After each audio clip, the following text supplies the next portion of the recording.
Welcome back to Bristol, Tennessee. Under caution for the 6th time tonight. The yellow flag has been waving quite a bit tonight. We're under caution because of the number 41 truck. That's Randy Renfro. Now, Randy was in danger of going a lap down, and he was racing along with Stacy Compton. Here's what happened. We'll go back to. It's coming off turn 2. The 2 white trucks right there. Randy Renfro in the 41. Stacy Compton just got back in the back just a little bit. He keeps in a throttle to get the truck out of the way, but unfortunately, as we talked earlier, the inside wall is right there. The banks are self-cleaning, and he hit a pretty good lick. And right there goes Ron Hornaday, the leader in the Napa truck, so that's how close. And these guys were really battling for position, and Butch Miller went to the outside, avoided that accident, but Randy Renfro had pretty good contact on that backstretch wall. You may say, why are they racing that hard with just a few laps to go to halftime? Well, they desperately have to stay in the lead lap, so that's why they were racing so hard to try to stay in the lead lap. And unfortunately for Randy Renfro, he's not going to be able to continue, it looks like. But for Stacy Compton, this caution is a break for him. Well, earlier today here at Bristol Motor Speedway, they ran the NASCAR Slim Jim All-Pro Series and the Pep Boys 200. And you can see that action tonight on ESPN2, 10 o'clock Eastern. The NASCAR Slim Jim All-Pro Series. They've had 7 different winners in 1997. Will there be an 8th different winner tonight? Well, tune in and find out.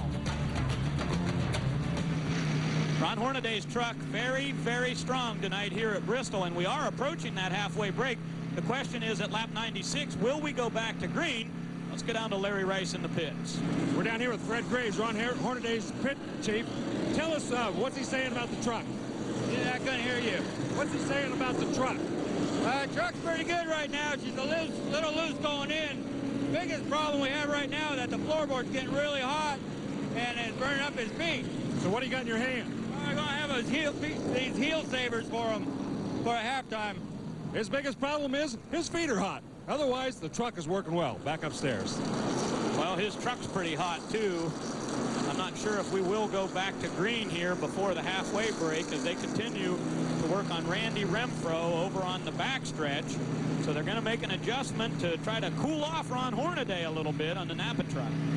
I saw a little bit of damage on the left rear of Ron Hornaday's truck. Looked like somebody had gotten the back of him. If we can get another look at that, you see where the Burger King decal is. Somebody has gotten the back of Ron Hornaday. It shouldn't pose much of a problem, although it really looks like it's awfully close to the back of that tire. So he probably hopes that or the guys that see it from the pits hope that we don't get back to green, and so we can come in there and pull that fender off, and there will be no big problem.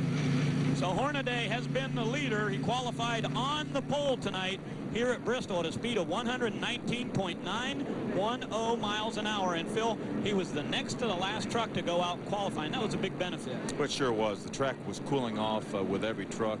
But I'll tell you, Ron ran awfully well, and he had run awfully well in practice. So, he may very well have got the pole no matter what happened. So.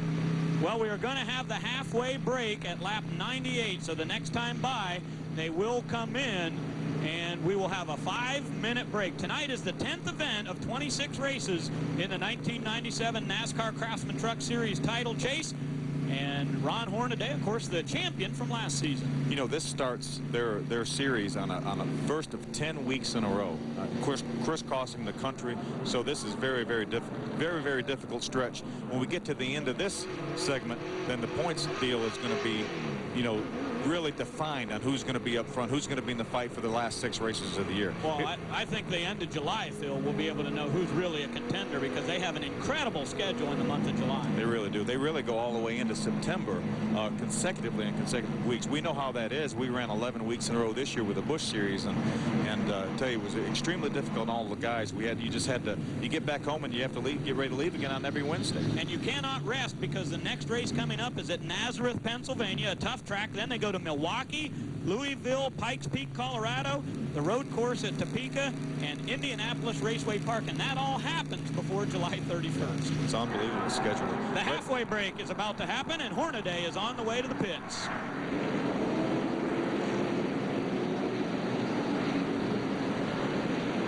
A couple of trucks have stayed out here on the racetrack, not quite sure what they're doing. Blaze Alexander in the Lisa Express car will head to the back pits, evidently. And we're going to take a break. We'll come back to tell you what kind of changes they made to all the trucks as we get ready to go back to racing in the Load Handler 200.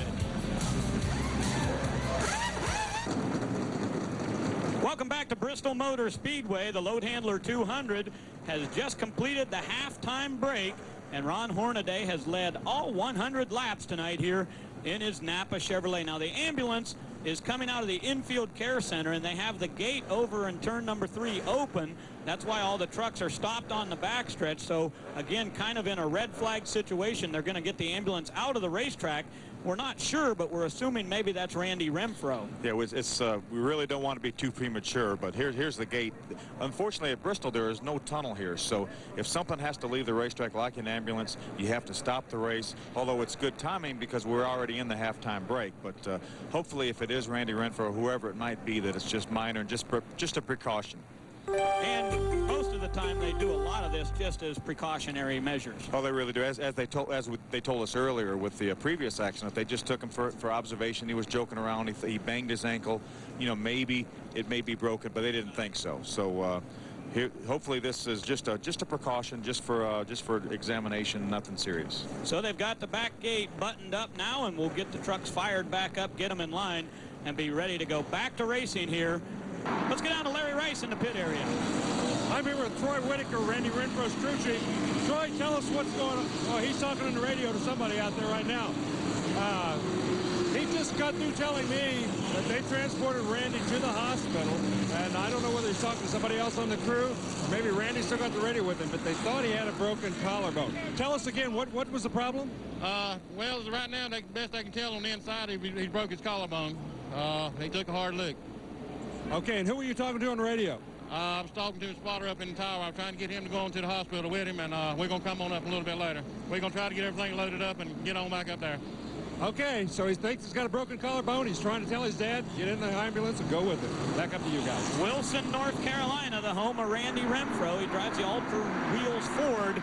But that truck is banged up, and evidently Randy may be a bit too. Well, hopefully that's the X-rays will prove negative, and then he'll probably be all right. Be sore, obviously, but hopefully nothing broken.